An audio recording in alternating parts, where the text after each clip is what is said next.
Hello students, how are you all? I think this is our fourth lecture of chapter number 1 of class 9 science, that is matter in our surroundings. In the last lecture I have given somewhat homework to you. I hope so all of you have completed your homework. Now moving on further, in the last lecture we have learnt about conversion of the state. Solid can be converted into liquid, liquid into gas, gas into liquid, liquid into again solid, or solid directly into gas, or gas into solid. So we can convert states from one state to another state. It means the states are interconvertible, but by using two parameters. And what that two parameters were? That were temperature and pressure. Temperature and pressure. Clear?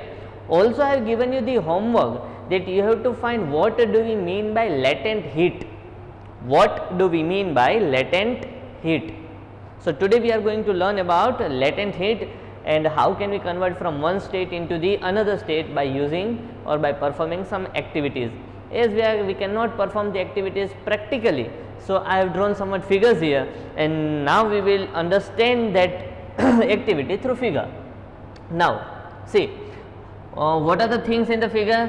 This is a simple stain. This is a simple stain. Now this is a burner. This one is a burner or Bunsen burner. Clear? Now this is a simple vessel which can withstand heat, or a beaker. What is this? Obviously this is a thermometer. Clear? Now we have placed an ice cubes inside the beaker. So this is ice cubes, that is solid water. Now I want to convert solid into liquid. I want to convert solid into liquid, and this process is known as, the conversion of the solid into liquid is known as, can anyone answer it? Yes, very good, that is melting. Clear? Melting. Clear? Now put the ice cubes into the beaker. As and when we starts heating it, then obviously it will get melting. It will starts melting, then it will get converted from solid into liquid. Then at what temperature? At what temperature do the ice cube starts converting into the liquid water? So and so, to measure the temperature and to keep notice on the temperature, we have put a thermometer. So if we are noticing, then conversion of the solid into the liquid, conversion of the solid ice cubes into the liquid will start at 0 degrees Celsius, So and so this 0 degree is known as its melting point, of water. We are talking about the water, not each and every solid or each and every liquid. It is only about the liquid. Solid ice cubes get starting converting into the 0 degree Celsius, so and so it is known as its melting point. As and when we are heating it, it means we are increasing the temperature, -4 degree, -3 degree, -2 degree, -1, 0, 1, 2, 3. But as and when we are increasing at 0 degree Celsius, it starts melting. Now let us look what happens after 0 degree Celsius. We are still heating, the burner is on, it gets heating up. So now the temperature remains. If we are noticing, then the temperature will remain constant. If we apply heat, then temperature should rise.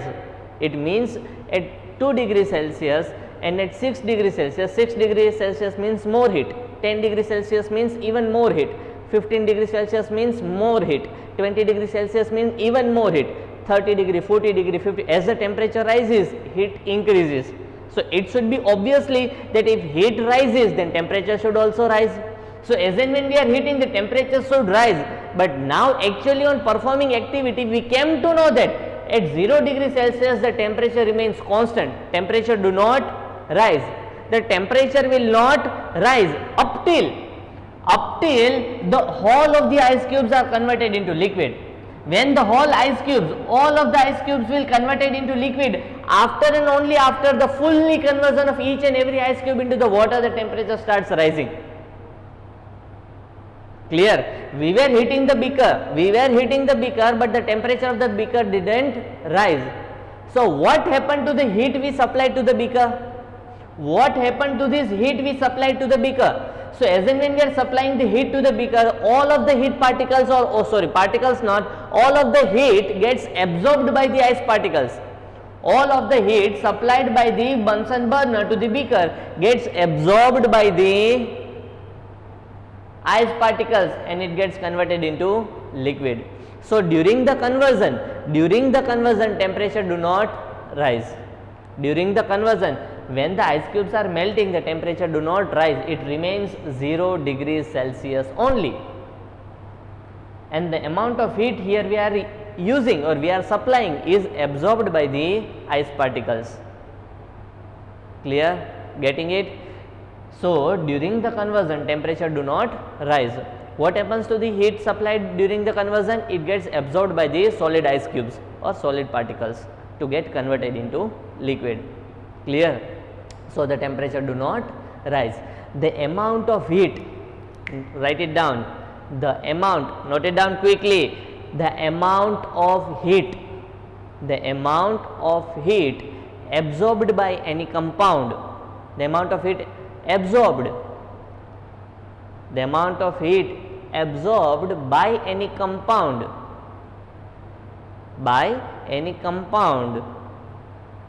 during the conversion of one state to another. The amount of heat absorbed by the compound during the conversion from one state to the another, during the conversion of one state into the another, is known as latent heat. Clear? Getting it? And the latent heat of the ice cube of that is water, that is 334 kilojoule per kg. Kilojoule, joule is the unit of energy, that is the unit of heat energy. So now we are supplying heat energy and the temperature don't rise. Why temperature is not rising? If we supply heat to anywhere, then the temperature rises. That is a quite common thing. But as and when we are applying the heat energy to the beaker, the temperature do not rise. Why it do not rises up? Because the heat energy is absorbed by the ice cube to convert into liquid. So solid particles absorb the heat energy to convert into the liquid, and the amount of heat energy absorbed by the solid particles to get converted into liquid is known as latent heat. Clear? So if we are placing the 1 kg of ice cube, if we are placing 1 kg of ice, if we have put the 1 kg of ice in this beaker, then 334 kilojoule of heat energy will be absorbed by the ice particles, then and then it will convert it into liquid. So this much amount of heat energy is known as the latent heat of ice. Clear? Now what it is used for? It is conversion from the solid into liquid. So it is also known as latent heat of fusion. Clear? It is also known as latent heat of fusion. Similarly, when any compound gets converted from liquid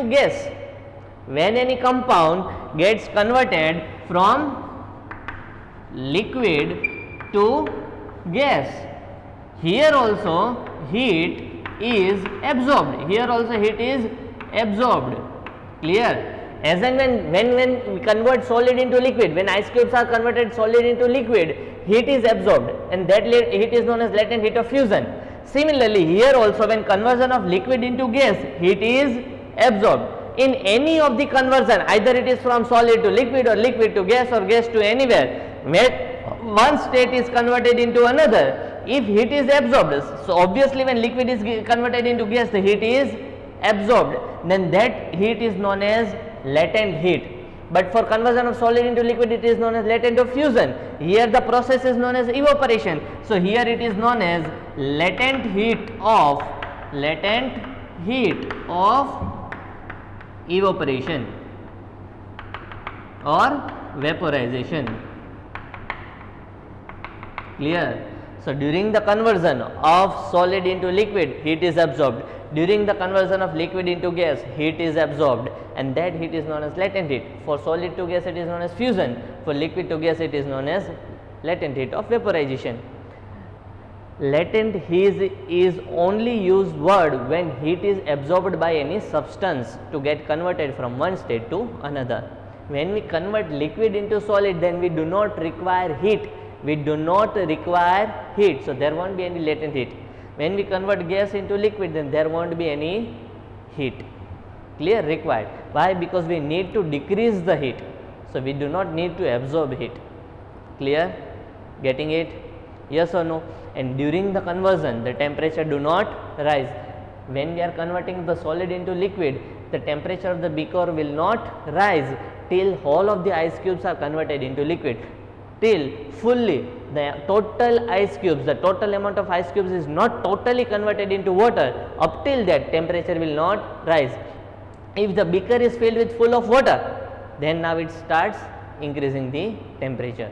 Now the temperature rises. Clear? Why? Because during the conversion, heat supplied by the burner was absorbed in the form of latent heat by solid to get converted into liquid. To get converted into liquid. Clear? Getting it? I think it is clear. Now the another parameter. Now the another parameter besides the temperature was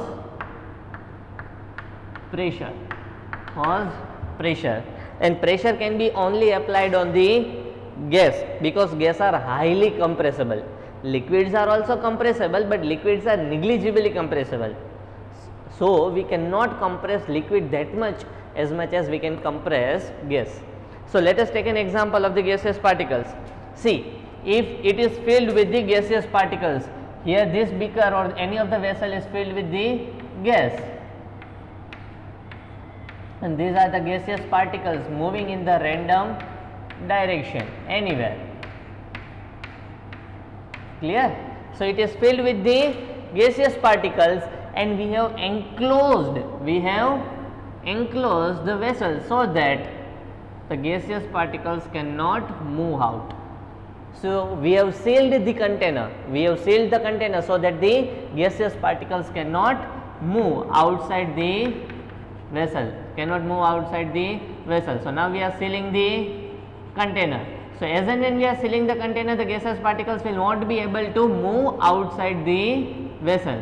So now this vessel is completely filled with the gas, not anything, not liquid, not anything. This is a simple container. This is a sealing of the container. We have sealed the container so that the gaseous particles inside the container cannot escape, which cannot move out. Now we are putting a weight. We are putting a 10 kg, 5 kg, 15 kg of weight on this sealed portion, so that the pressure increases. It becomes a piston. So it will get moved downwards. If this seal moves downwards in the downward direction, the pressure on the gas increases. Why? Suppose the seal is here. Why the seal reached here? Because we have put somewhat weight, somewhat mass on it. For example, 5 kg, 10 kg weight is put on it. Clear? So now we have put a weight on it. Due to which the piston moved downwards. So what happened to these gaseous particles?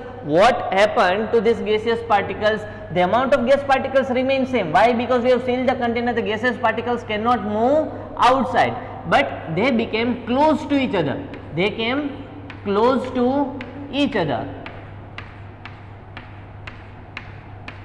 Clear? So first of all, they have the large spaces between them. So now they have very less spaces between them. Clear? So now they have less spaces between them. Now if I am putting some more weight on it, on the piston, on the sealed portion, first of all I have put the, suppose 10 kg. Now again I am putting 10 kg of weight on it. Clear? So the piston will obviously move downward. Now what happens to these gas particles? They get close to each other. close to each other, even closer to each other. Yes or no? Getting it? See, here it is a gaseous particles, they are far apart from each other. As and when we are moving the piston downward direction, they come closer to each other. As and when we are moving the piston in still downward direction, they get closer to each other. Here the distance is large, so it is a gas. Here the distance is too small, that it get converted from gas into the liquid. So now by applying the pressure, by increasing the pressure, the pressure was increased. By increasing the pressure, we have converted gas into liquid. How? By applying the pressure and by increasing the pressure. Clear? Getting it? How we are converted from one state to another? As and when we have applied the pressure onto the gas, the distance between the particles decreases, and it has decreases so much that the gas converted into the liquid. By the same process, by the same method, by the same concept, the gas in the LPG stove is converted into the LPG cylinder is converted into liquid. So and so it is known as LPG, liquefied petroleum gases. So petroleum gases are filled into the cylinder with high pressure. More and more amount of gases is filled into the pressure, such that the distance between the gaseous particles decreases. So finally they get converted from gas into the liquid. How? By applying pressure. So if the pressure increases, the gas is converted into the liquid. Now see in the opposite direction. Now learn in the opposite way. See, this is suppose the first step. This is a container with high pressure. So now we are moving this sealed portion, now this piston in the upward direction. So now the distance between the particle increases. If we totally remove the whole pressure, now in the third step, the liquid will be converted into gas. So if we decrease the pressure, liquid will be converted into gas. If we increase the pressure, then the gas will be converted into liquid. So by using the pressure, we can convert liquid into gas and gas into liquid. By using the temperature, we can convert solid into liquid, liquid into gas, gas into liquid, liquid into solid, solid into gas, gas into solid. But by pressure, we can only interconvert gas and liquid easily. Clear? We can also interconvert different states, but these are the only two states which can be interconverted easily by using pressure. Clear? Getting it? Today's homework. So it was a quite short lecture. So it means I hope so you understood both the activities. The same thing. You have to explain both these activities with figure. It is also given in your textbook. You have to draw the figure. You have to explain. As and when you are you have to suppose that you are performing the activity, and you have to explain the whole activity as I have explained in the board. You have to write each and every point. You have to neatly label the diagram, figures. Clear? You have to explain each and every figure. What are the components? What are the parameters? What is stand, Bunsen burner, beaker? Why we have put thermometer? Clear? So you have to explain each and everything. You have to note it down each and everything. Suppose you are performing an activity. So these two activities should be completed in your classwork and one time in your homework. So each and every lecture has two things. One is the classwork, and again it should be repeated in your homework, as well as complete the in-text questions up to the pressure. Clear? The in-text questions which are related up to the pressure, you should complete that, pressure and temperature. Only one topic is remaining in this chapter, that is evaporation. So in the next lecture we are going to start evaporation, but up till that you should complete your classwork, homework, in-text questions, as well as the questions related to this topic from the exercise. Thank you very much.